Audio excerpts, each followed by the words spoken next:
Paano gumawa ng panibagong Facebook account gamit lamang ang inyong Facebook profile?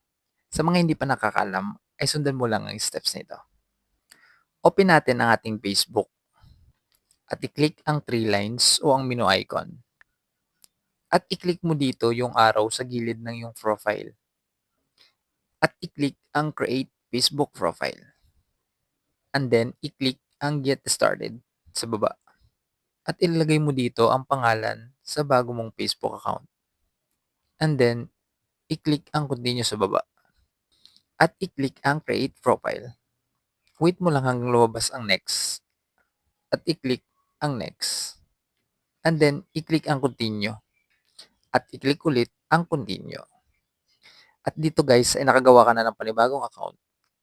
Same password sa inyong account. Pakishare na rin sa iba guys kung nakatulong sa inyo ang video na ito.